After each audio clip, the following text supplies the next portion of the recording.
salah satu kritik atau demo di Lampung adalah seret Jokowi ke pengadilan.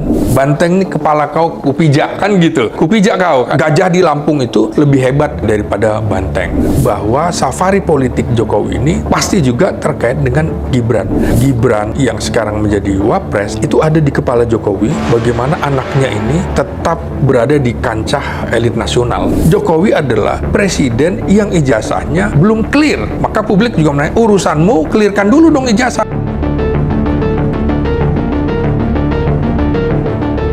Di Abraham Samad Speaker. Netizen, hari ini saya menghadirkan tamu yang luar biasa. Ini sahabat kita semua, Dr. Slamet Kinte. Assalamualaikum. Waalaikumsalam. Sehat, Bung Abraham? Waduh, alhamdulillah. Sebelum saya bertanya, Bung Slamet bertanya. Netizen, Bung Slamet ini pengamat komunikasi politik dan militer dari Universitas Nasional UNAS.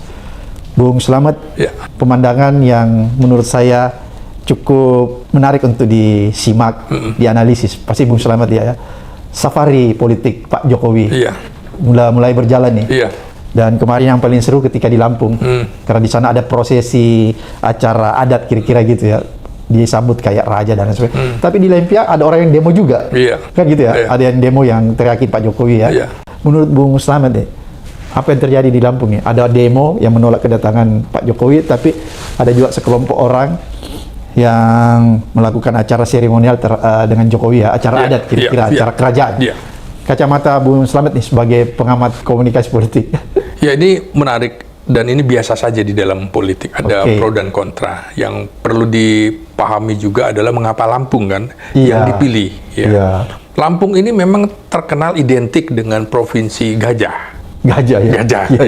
Dulu itu terkenal pada tahun 1980. Ya dulu gajah karena lambangnya PSI gajah ya? Iya, karena PSI punya lambang gajah kan. Jadi kita nanti masuk ke semiotika politik ya. Karena Pak Jokowi ini ketua dewan apanya? Dewan apa di PSI ya? Pembina lah apa? Ini kan tidak diumumkan seperti apa gitu, cuma dia mewakili PSI. Artinya memang safari politik ini bukan safari politik pribadi, ada kaitannya dengan partai politik. PSI? Ya, yang menarik adalah PSI itu pada pemilu 2019 di Lampung hanya memperoleh 1% suara saja. Lalu pada pemilu 2024 catatan saya cuma sekitar 3,2%.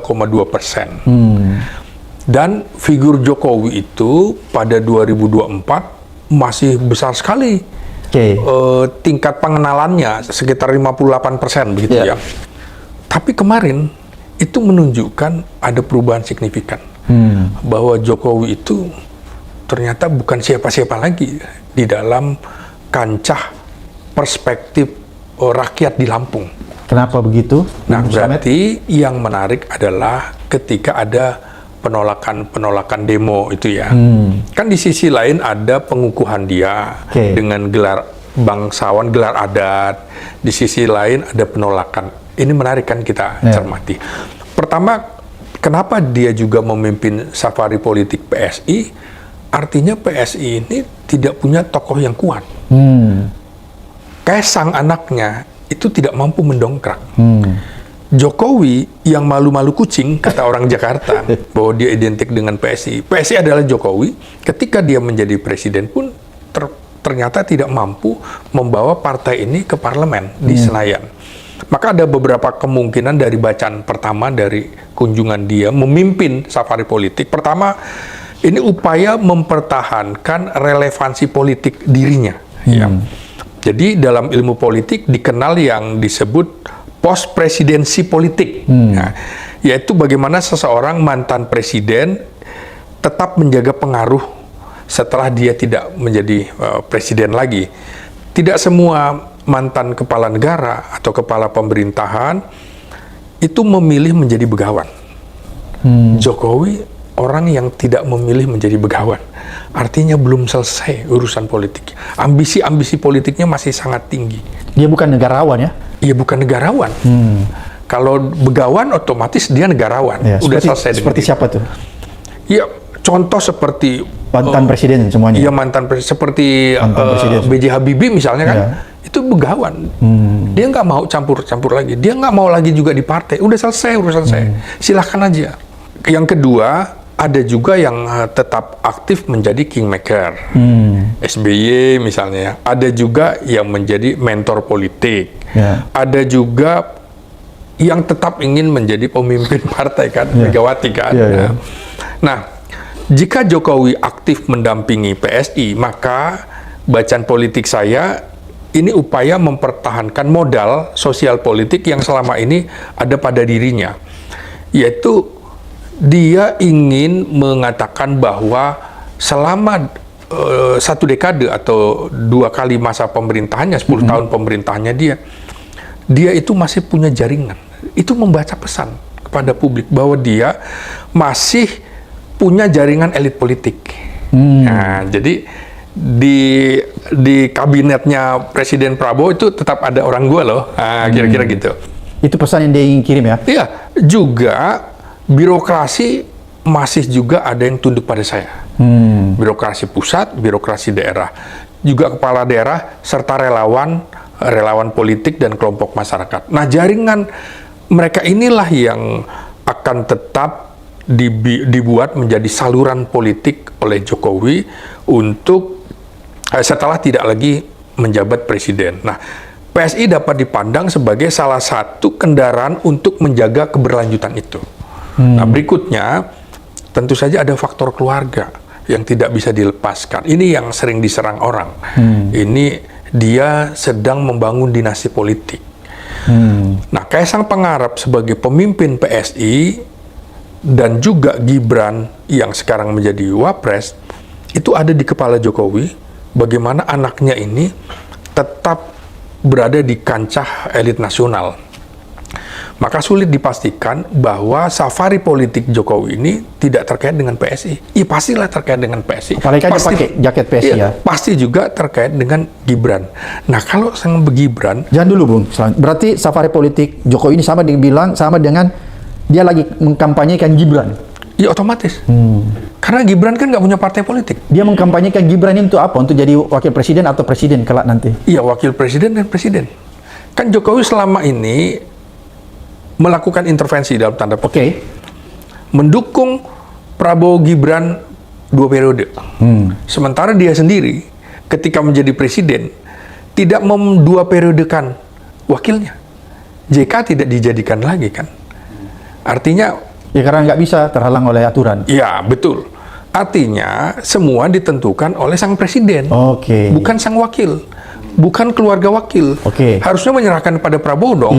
Bukan dia. Ini kan sebenarnya seperti intervensi, minta 2 periode. Mengatur ya? Mengatur. Nah, karena itu susah dilepaskan bahwa ini ada kepentingan politik yang sangat kuat dari keluarga Jokowi untuk mengirimkan pesan kepada Presiden Prabowo. Maka secara etika memang akan muncul perdebatan. Nah, kelompok yang mendukung akan mengatakan wajar dong mantan presiden juga memiliki hak politik. Tapi di sisi lain para pengkritik, terutama juga akademisi akan menilai bahwa Jokowi itu betul-betul politikus, bukan negarawan. Nah, dia menggunakan pola-pola politik praktis agar dia tetap dipandang sebagai bagian dari elit politik yang tetap harus diperhitungkan oleh Prabowo Subianto begitu. Berarti tadi Bung Slamet bilang ini sebenarnya apa yang dilakukan Jokowi ini adalah bagian untuk mengkampanyekan anaknya Gibran di 2009 ya. Entah itu dia mau jadi presiden atau wakil presiden. Menurut Pak Slamet, apakah cara yang dilakukan Jokowi ini tidak membuat kubu Prabowo semacam terancam? Belum tentu. Belum tentu juga. Karena kalau kita lihat... Tapi apakah Prabowo nyaman dengan tindakan Pak Jokowi ini? Dia sudah menghitung juga.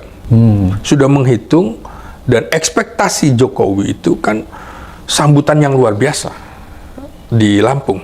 Ternyata kan tidak seperti itu. Jadi menurut Bung Slamet, ternyata antusias orang menjemput Jokowi di Lampung tidak seperti dulu lagi? Tidak seperti dulu lagi. Yang seperti saya bilang tadi, dia punya 58% keterkenalannya di Lampung, daya dukungnya kan sekarang nggak lagi. Ini lupa. Sudah menurun ya? Sudah menurun. Jadi orang sudah tidak simpati kira-kira begitu? Iya, karena publik juga melihat ini kan di masa krisis, krisis ekonomi, kritik terhadap pemerintah. Loh, kok terus ada yang main gitu loh. Belum lagi urusan ijazahnya kan belum selesai. Bung Abraham, saya di mana-mana kadang-kadang ketemu orang juga, terus Pak, ijazah palsu. Padahal saya tidak bagian dari yang menyerang Jokowi soal dugaan ijazah palsu. Artinya publik juga mengidentikan Jokowi adalah presiden yang ijazahnya belum clear. Maka publik juga menanya, urusanmu clearkan dulu dong ijazah. Jangan tiba-tiba kampanye. Ini kan kampanye, artinya kan curi star, ya kan, curi star kampanye politik. Nah, jadi, terdapat beberapa kemungkinan tentang bagaimana, apakah kemudian bukti ini Jokowi tidak percaya terhadap Prabowo. Ya memang tidak begitu percaya, dalam politik kan nggak ada yang bisa dipercayai kan, karena politik itu seni kemungkinan, seni kepentingan.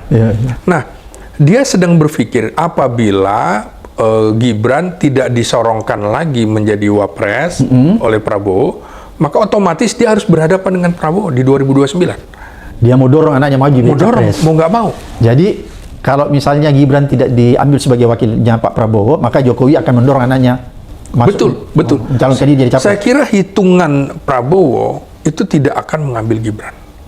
Dia polanya hampir sama dengan Jokowi, mencari orang yang tidak punya ambisi di pemilu berikutnya untuk menjadi wakil presidennya. Contoh, kalau dia mengambil Puan Maharani misalnya, maka otomatis dia memberikan karpet merah buat PDIP. Sementara Prabowo kan punya Gerindra. Kalau dia memberikan untuk Julhas, sama juga memberikan karpet biru untuk PAN, dia nggak mau. Begitu juga kalau wakilnya Muhaimin, dia memberikan karpet hijau. Karena siapapun orang partai politik yang menjadi wakil presiden pada 2029 nanti, dia berpotensi besar menjadi presiden pada 2034. Ya Prabowo lebih ingin orang Gerindra. Atau kalaupun bukan orang Gerindra, orang yang beririsan dengan Gerindra. Saya kira itu wajar-wajar saja. Makanya sama dengan SBY juga kan, mengganti JK dengan Budiono pada periode keduanya. Karena kalau JK tetap menjadi wakil presiden periode kedua, menguntungkan Golkar, dan JK berpeluang besar menjadi presiden. Makanya dihitung itu semuanya, belajar dari segala kemungkinan itu. Jadi menurut Bung Slamet bahwa Gibran tidak akan mungkin lagi dijadikan wapresnya. Iya, hitungan politik saya tidak. Karena ini kan kontroversi. Seperti Prabowo waktu itu dikatakan, Anda kontroversi loh, mengambil Gibran yang punya cacat konstitusi. Ya bagi Prabowo, ya ini kan udah ditetapkan, kecuali belum ditetapkan. Artinya dia juga menghitung, termasuk menghitung potensi bahwa Gibran ini kan sedang dibicarakan. Apakah dia juga punya ijazah SMA? Ternyata di Dikbud itu hanya persamaan ijazah SMA. Nah, ini kan juga masih dipermasalahkan ini soal ini. Belum lagi, apa iya Prabowo tidak mendengar seruan dari teman-teman sejawatnya Purnawirawan yang ingin me-impeachment Gibran itu. Memang dia nggak ingin pakai dua telinga, satu telinga aja kan kira-kira. Tapi telinga satu itu kan dia stop. Dia tidak mengatakan membantah. Walaupun juga tidak mengatakan menerima. Sehingga ini akan tetap dijadikan senjata kalau ini lemah. Belum lagi PSI apakah masuk ke dalam parlemen nanti? Parlemen threshold-nya ya? Iya, kalau tidak, ya buat apa juga? Kalau Bung Slamet Ginting, kalau melihat dengan safari politik ya mewakili PSI, apakah itu akan mendongkrak suara PSI nanti? Harapannya gitu.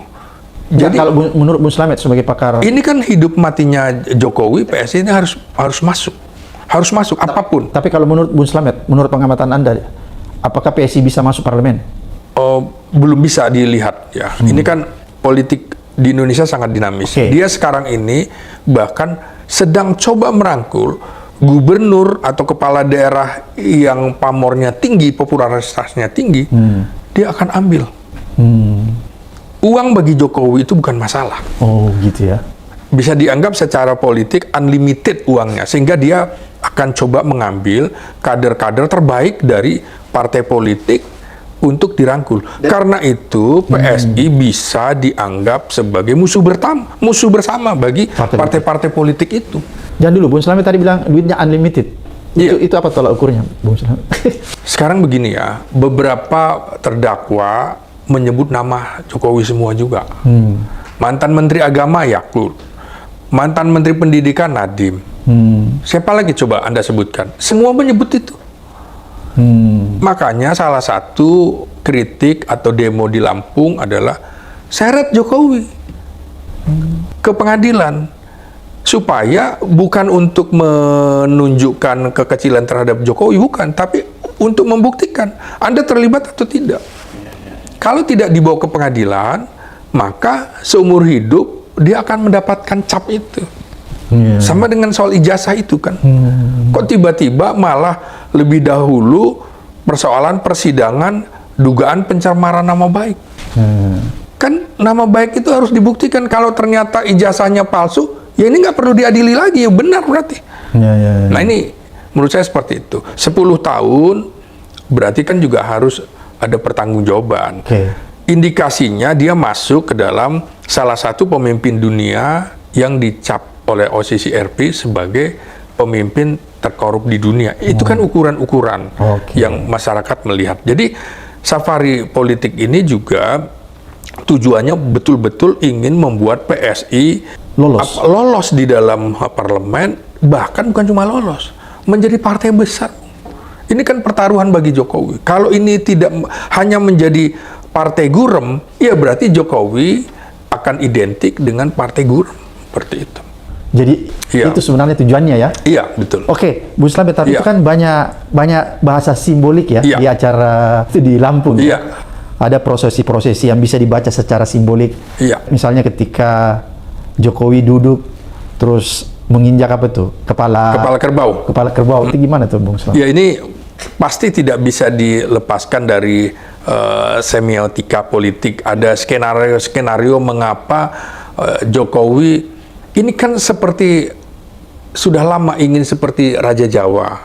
Nanti kalau ke Sulawesi Selatan mungkin seperti ingin menjadi Raja Bone atau apa gitu kan. Selalu ingin diidentikan dengan raja. Maka kalau kita lihat acara di Lampung itu banyak makna yang bisa kita lihat. Pertama, dalam komunikasi politik itu simbol memiliki makna yang sangat kuat.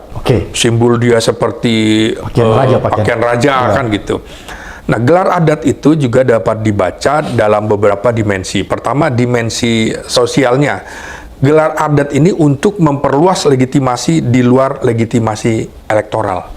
Artinya dia diakui sebagai orang yang dihormati di Lampung. Nah, gitu kan.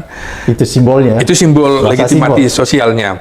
Lalu ada juga politik identitas budaya. Ini nggak bisa dilepaskan. Nah, kedekatan dengan tokoh adat di Lampung itu dapat diharapkan oleh Jokowi memperkuat citranya sebagai figur nasional yang bisa diterima berbagai komunitas, termasuk komunitas adat di Lampung. Ketiga, tentu saja ada political signaling, signal politik.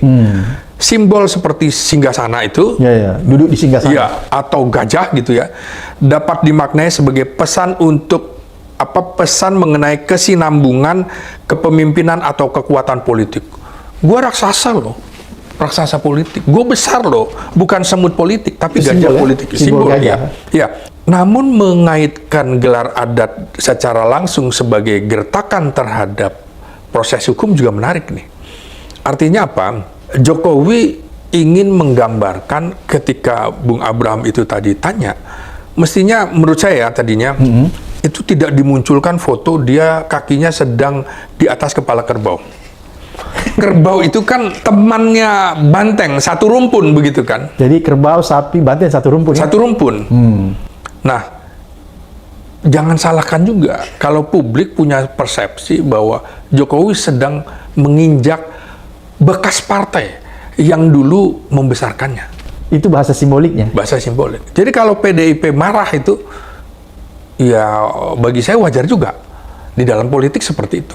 Ini kan pesan simbol. Jadi ini gajah ini posisinya di atas kerbau, di atas banteng. Banteng ini kepala kau kupijak kan gitu bahasa Sumateranya. Kupijak kau kan. Jadi upacara menginjak kepala kerbau sapi itu sebenarnya bermakna itu tadi ya. Ya, seperti Bu Slamet katakan. Iya bisa, karena kebetulan ada partai yang menggunakan simbol banteng. Nah ini kan di dalam politik seperti kalau ada orang, oh ini kok jadi gajah di Lampung itu lebih hebat daripada banteng. Tapi kan lupa Jokowi, ada irisan-irisan di mana PSI itu yang diincar Jokowi adalah kaum imigran dari Jawa, yang berarti dia sedang bertempur dengan kubu PDIP. Jadi masyarakat Jawa di Lampung kan sangat banyak. Jadi ini akan berbenturan. Para transmigran yang pertama ya. Kalau kita lihat saja, beberapa orang bekas partai politik itu dirangkul Jokowi menjadi kader PSI di Lampung. Sayangnya juga ada bekas tokoh koruptor masuk di situ. Nah itu juga kemudian dibaca, oh lo berarti permisif terhadap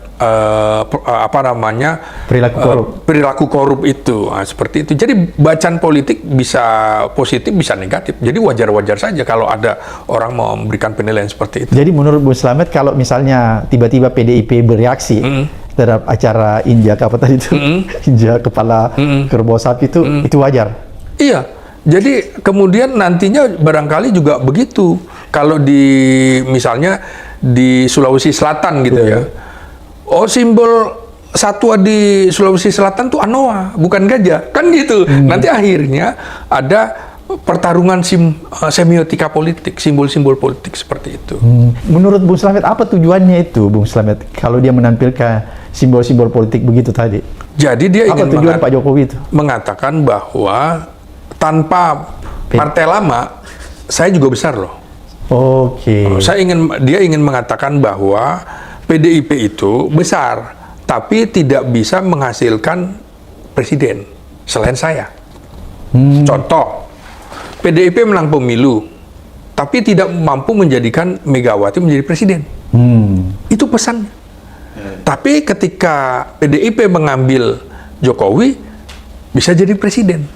Nah, tapi orang PDIP juga akan mengatakan, kamu itu jadi presiden dibesarkan oleh PDIP. Jadi ini betul-betul menunjukkan ada pertarungan face of face gitu ya antara PDIP dengan PSI. Itu nggak bisa dibantah di dalam safari politik di Lampung itu. Bu Slamet, ini kan menurut saya menarik untuk dianalisis ya, karena ini kan pertarungan masih lama. Sekarang negara dalam keadaan susah, krisis ekonomi dan lain-lain sebagainya.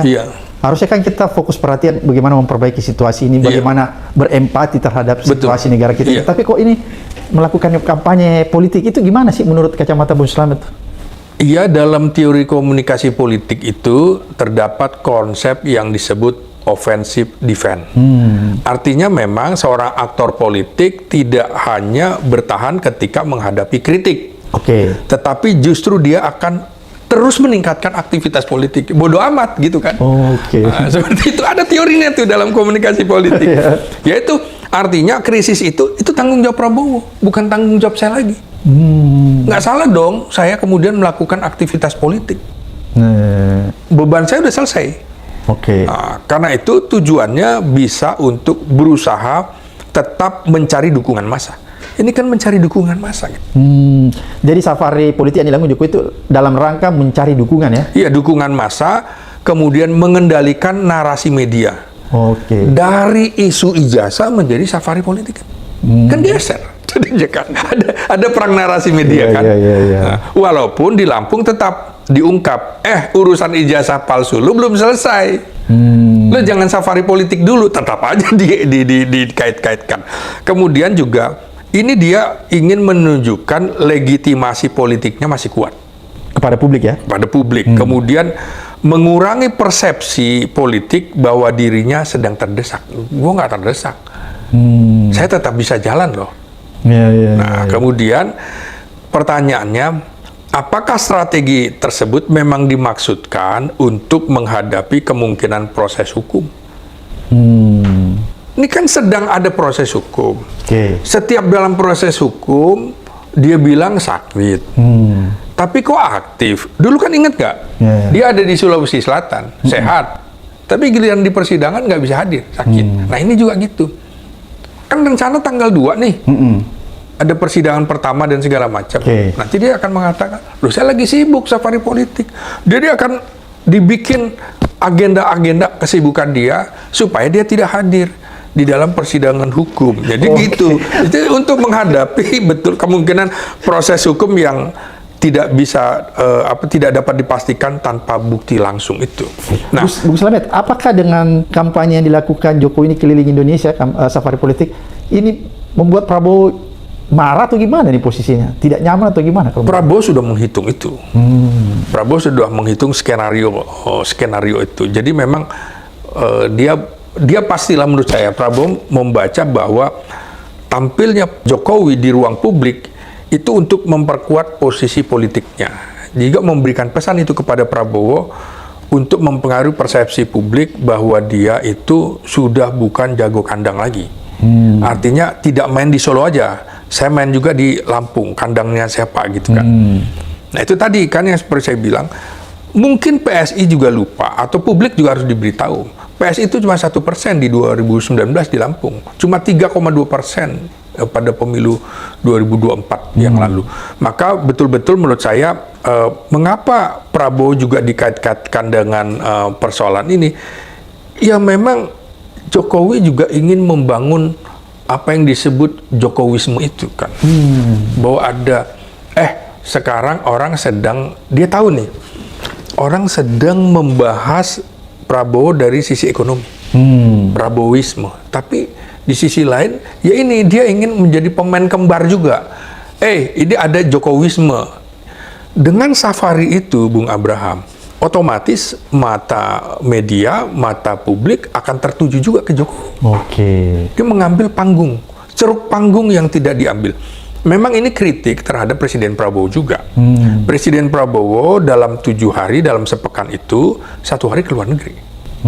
Pesan yang ingin saya ingatkan kepada Presiden Prabowo, kepala negara di Eropa yang rajin berkunjung ke luar negeri pada saat Pilpres itu jeblok karena dianggap kurang peduli terhadap situasi di dalam negeri.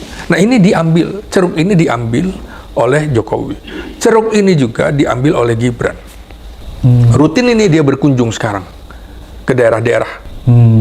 Nah ceruk-ceruk ini itu berarti memang dalam tanda petik ancaman terhadap Prabowo. Tapi kritik ini juga harus dijawab oleh Prabowo. Kau jangan terus-terusan ke luar negeri juga dong. Di dalam negeri, rakyat butuh nih dalam kondisi seperti ini. Nah, jika kita, berarti memang Jokowi sedang membangun poros politik. Jadi kan poros politik bagi saya itu ada 3, Bu. Porosnya Prabowo, porosnya Jokowi Gibran, dan poros oposisi. Oposisi juga paling nggak ada 2. Oposisi PDIP, oposisi Anies. Artinya kalau kita lihat frame Pilpres kemarin, ada kepentingan-kepentingan yang berbeda. Masing-masing sedang membangun poros politiknya agar dianggap kuat. Kalau poros politiknya kuat, maka yang di dalam poros Kim, dia akan bisa beralih. Ini menjelang 2 tahun ini, Bung Abraham. Akan ada reshuffle, Agustus, Oktober. Dia ketika partainya didepak, mereka akan melihat lagi. Ya partai ini kan pragmatis saja. Jadi kalau menguntungkan, ya dia gabung. Kalau tidak menguntungkan, cari yang menguntungkan. Nah, jadi nggak bisa dipegang, kira-kira gitu. Ya. Bu Slamet, apa yang jadi catatan penting nih dari peristiwa-peristiwa ini semua? Adanya safari politik. Nah, jadi ada beberapa catatan yang saya catat ya di sini. Pertama, ada 3 kemungkinan besar dari skenario politik tren yang berkembang saat ini. Pertama, koeksistensi Jokowi tetap menjadi tokoh berpengaruh. Ini yang dia inginkan. Tetapi tidak mengganggu pemerintahan Prabowo. Dia berpengaruh, tapi dia juga tidak ingin kemudian dikait-kaitkan dengan Prabowo. Dia nggak mau juga berhadapan-hadapan. Gitu. Terus hubungan keduanya, ya sekarang ya saling melengkapi. Contohnya, itu tadi, Didit Prabowo mengunjungi Jokowi. Kan ada pesan juga. Ada pesan yang kita belum tahu pesan eksplisitnya seperti apa, baru pesan-pesan implisit. Nah, skenario kedua memang ada kompetisi elit yang terjadi. Jika PSI berkembang menjadi kekuatan besar, ya, dan mulai bersaing dengan partai-partai koalisi yang lain, terutama koalisi di Kim, dalam perebutan pengaruh 2029, maka kompetisi elit akan semakin tajam, dimulai dari tahun ini.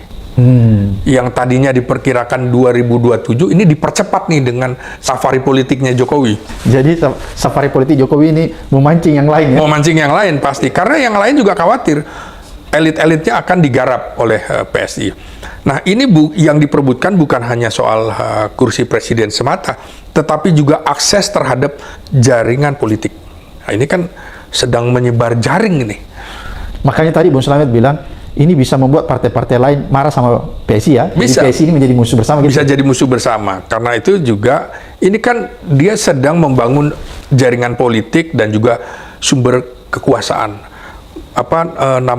Sedang menyentuh birokrasi.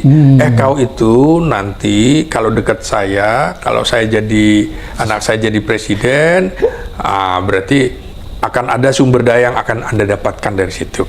Yang ketiga, memang skenario ketiga, terjadi faksionalisme permanen. Dalam ilmu politik, faksionalisme muncul ketika terdapat kelompok-kelompok elit yang memiliki basis loyalitas berbeda di dalam sistem kekuasaan. Jadi jika pendukung Presiden Prabowo dan jaringan politik Jokowi itu semakin berbeda orientasi politiknya, maka Indonesia dapat dibilang sedang memasuki fase kompetisi elit yang lebih intens dan lebih kejam. Jadi konflik elit nanti semakin kejam. Tiba-tiba pasca Oktober ini akan ada isu-isu politik yang sangat keras, Bung Abraham. Nah, faksionalisme ini juga dapat berlangsung dalam bentuk nantinya negosiasi. Artinya kalau bargaining menjelang reshuffle gitu kan. Misalnya jangan copot inilah. Contoh kan, di Lampung misalnya, dia ingin mengatakan, bukan di Lampung, di tempat lain, kami besar loh, kami besar loh, kami besar. Tapi kan ukuran besar atau tidaknya adalah nanti di dalam pemilu. Saya tidak yakin yang datang itu adalah bentuk partisipasi politik. Seorang tokoh datang, bagi saya, Jokowi yang sekarang orang datang itu menggunakan mobilisasi politik, bukan partisipasi politik. Partisipasi politik itu dengan kesadaran. Mobilisasi politik didorong. Jadi ada money di situ kan. Nah, sehingga itu tadi kesimpulannya, safari politik Jokowi dapat dibaca sebagai upaya dia mempertahankan relevansi politik. Pasca dia tidak menjadi presiden lagi, kemudian juga memperkuat PSI sebagai kendaraan politiknya Jokowi tanpa malu-malu lagi nih. Dulu kan malu-malu kucing. Ya. Sekarang dia sudah menyatakan bahwa PSI adalah bagian dari kendaraan politiknya, bukan yang lain. Serta menjaga jaringan pendukung untuk 2029 nanti. Relawan tentu saja. Nah, dengan adanya PSI ini, maka dia berharap relawan-relawan itu segera masuk PSI. Kan relawannya terpecah nih. Ada yang masih menyebut relawan Jokowi Prabowo, relawan Prabowo Jokowi, relawan Prabowo Gibran. Nah, jadi kalau tidak ditampung ke Gerindra atau tidak ditampung di dalam komisaris-komisaris, dia sedang menawarkan tempatmu di sini, di PSI. Jadi langkah ini sekaligus tentu saja memunculkan perdebatan tentang etika. Itu tadi kan yang Bung Abraham, etis nggak sih dalam kondisi krisis dia melakukan safari politik, kan seperti itu. Jadi di dalam politik ini itu beda dengan hukum. Kalau hukum kan harus bisa dibuktikan. Tapi dalam politik ya memang ini sebuah pertarungan. Nah, jadi tidak ada etika ya? Tidak punya etika. Jadi karena pertarungan yang penting gua menang. Nah, makanya kemudian ini pesan juga kepada Prabowo Subianto atau kepada yang lain aparat penegak hukum, ini strategi hukum juga bagi Jokowi. Strategi untuk menghalangi proses hukum terhadap dirinya. Terutama dalam kasus ijazah palsu itu. Jadi kita harus membaca dengan hati-hati. Ada pesan Jokowi. Ini jangan main-main dengan gua masih punya masa besar loh. Gua bisa geruduk pengadilan, gua bisa geruduk kejaksaan, kira-kira gitu. Jadi ke dalam politik itu. Ya inilah dinamika persaingan dan juga konsolidasi elit politik di dalam demokrasi Indonesia. Jadi sah-sah aja juga di dalam politik itu sah-sah aja. Maka pengaruh politik tidak selalu berakhir dengan persamaan, tapi juga berakhir pada masa jabatan seorang presiden. Apakah nantinya akan bergandengan tangan atau tidak, nanti akan kita buktikan pada pemilu nanti. Begitu. Bu Slamet, apakah relawan-relawan Jokowi ini secara otomatis nanti akan bergabung ke PSI? Ya kalau PSI kemudian dia akan juga lihat. Kalau ternyata ekspektasinya tidak sesuai, dia nggak akan mau juga. Seperti di Lampung. Ekspektasinya itu di luar dugaan. Dukungan massa itu tidak sebesar yang diharapkan. Jadi dia juga akan, relawan-relawan ini juga akan melihat, ini udah nggak ada harapan lagi. Untuk apa gue di situ? Ya udahlah, aku lebih baik. Ya seperti ada gula, ada semut. Berarti ini bukan gula lagi Jokowi. Gulanya ada di kubu Prabowo. Kira-kira gitu. Oke, terima kasih Bu Slamet. Luar biasa apa yang disampaikan. Mudah-mudahan mencerahkan kita, mengedukasi sekaligus menuntun kita untuk melihat sebuah kebenaran dan mengamati kondisi perpolitikan tanah air. Sampai ketemu di episode berikutnya di Abraham Samad Speak Up.